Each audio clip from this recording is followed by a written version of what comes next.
Hi வணக்கம் and welcome to our channel. ஏற்கனவே Bigg Boss 8 contestants பற்றி நிறைய பேர் நிறைய வீடியோஸ் போட்டு ஸ்டார்ட் பண்ணிட்டாங்க. அந்த லிஸ்ட்டில் எதெல்லாம் நம்புற மாதிரி இருக்குதோ, அதோட யாரெல்லாம் வைரலாக போயிட்டுருக்காங்களோ அதெல்லாம் வச்சு நம்மளும் ஒரு லிஸ்ட்டோட வந்திருக்கோம். வாங்க வீடியோக்குள்ளே போகலாம். எப்பயும் போல் லேடிஸ் தான் ஃபர்ஸ்ட். மை டியர் கேர்ள்ஸ், உங்களுக்கான ஸ்பெஷல் நியூஸ். நம்ம அஸ்வினு கிட்ட டாக்ஸ் போயிட்டுருக்கதா அரசியல் புரசெல்லாம் நியூஸ் வருது.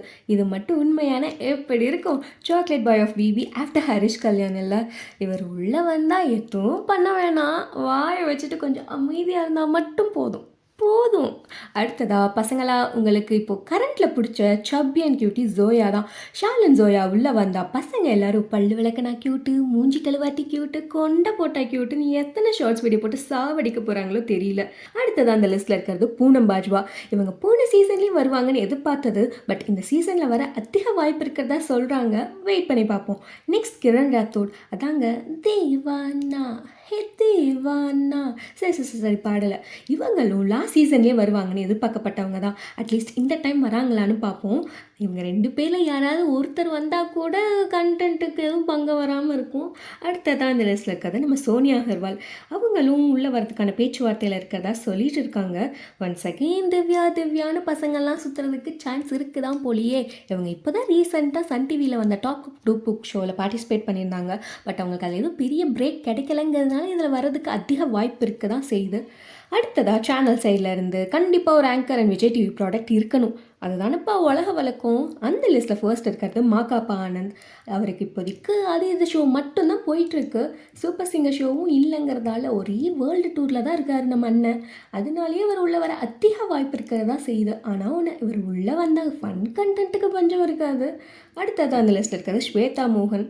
இவங்க நீ பார்த்த விழிகள் இன்னும் கொஞ்சம் நேரம் இருந்தால் தான் என்னன்னு நிறைய ஹிட் சாங்ஸ் பாடியிருக்காங்க. ஸ்வேதா மோகன் அவங்க குழந்தைய திட்டுறதை நம்ம சூப்பர் சிங்கர் ஷோலேயே பார்த்துருப்போம். அதே மாதிரி உள்ளேயும் வந்து என்னடா பண்ணுற நீ அப்படின்னு கேட்குறாங்களா, இல்லை சங்கீத ஸ்வரங்கள்னு போகுதான்னு வெயிட் பண்ணி பார்ப்போம். அடுத்தது அந்த லிஸ்ட்டில் இருக்கிறது ரோபோ சங்கர் அண்ட் அவரோட பொண்ணு இந்திரஜா ரோபோ சங்கர். இவங்க 2 பேர்லேருந்து யாராவது ஒருத்தர் உள்ளே வர்றது கன்ஃபார்ம். ரோபோ சங்கர் அவர்களுக்கும் செகண்ட் இன்னிங்ஸ்க்கு ஸ்பேஸ் கிடைக்காம கொஞ்சம் திணறிட்டு இருக்காப்புல. அதனால இவர் உள்ளே வந்தார்னா இவரோட கெரியருக்கு ஹெல்ப்ஃபுல்லாக இருக்கும் கண்டிப்பாக. அடுத்ததாக சிடபிள்யூசி அன்ஷிதா. அதாங்க செல்லம்மா சீரியல் செல்லம்மா. இவங்க சில மந்த்ஸ்க்கு முன்னாடி அவங்க கோஆக்டரோடையே பல கான்ட்ரவர்சியில் சிக்கினாங்க.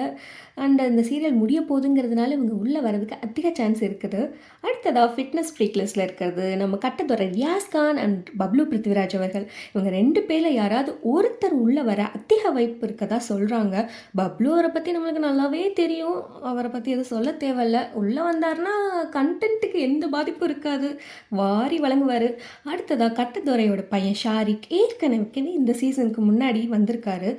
அவரை மாதிரியே இவரும் சைலண்ட்டாக இருக்காரா இல்லை வைலண்ட்டாக இறங்குறாரான்னு உள்ளே வந்தால் தான் தெரியும். கட்டத்துறைக்கு கட்டம் சரியாக இருக்குமா இல்லையான்னு பொறுத்திருந்து பார்ப்போம். லாஸ்ட் அண்ட் ஃபைனலாக ஆனால் கொஞ்சம் கான்ட்ரவர்சியான ஆள் நம்ம கார்த்திக் குமார். அதாங்க யாடி நீ மோகினி படத்தில் வருவாரே தனுஷ் இல்லைங்க, அவர் க்ளோஸ் ஃப்ரெண்டாக ஒருத்தர் வருவாரே, இன்னுமா கண்டுபிடிக்கல. நம்ம சஷ்டி அக்காவோட எக்ஸ் ஹஸ்பண்டுங்க. இவரோட ஸ்டாண்டப் காமெடிஸ்லாம் நல்லாயிருக்கும். ஆனால் இவர் உள்ளே வந்த அப்புறம் தான் தெரியும் இவர் நிஜமாவே மிஸ்டர் கூல் தானா இல்லை நம்ம சுச்சி அக்கா சொன்ன மாதிரி கொஞ்சம் இப்படியானா. இவர் மட்டும் உள்ளே வந்தால் சுச்சி அக்காவை கையிலே பிடிக்க முடியாது. எல்லா நியூஸ் சேனல்ஸ்லேயும் அக்கா மட்டுமே பேசிகிட்டு இருப்பாங்க. விஜய் டிவிக்கும் டிஆர்பி நல்லாவே ஏறும். எது எப்படியோ அடுத்த 5 மாதத்துக்கு நான் ஸ்டாப் கண்டென்ட் சிக்கிடுச்சு. இனி சின்ராஸை கையிலே பிடிக்க முடியாதுங்கிற மாதிரி எல்லா யூடியூபர்ஸும் அவங்கவுங்க வியூஸை பேச ஸ்டார்ட் பண்ணிடுவாங்க. நம்மளுக்கும் பொழப்போடும். இந்த லிஸ்ட்டில் இருந்து யாரெல்லாம் உங்களுக்கு கட்டாயம் வேணும்னு நினைக்கிறீங்களோ அதெல்லாம் கீழே கமெண்ட்டில் சொல்லுங்கள். அப்படியே இவங்க இல்லாமல் இன்னும் இவங்கெல்லாம் வந்தால் இன்னும் நல்லா இருக்குமே நினைக்கிறீங்களோ அதையும் கீழே கமெண்ட்டில் சொல்லுங்கள். அன்டில் தென் உங்களிடமிருந்து விடைபெறுவது உங்கள் நான்.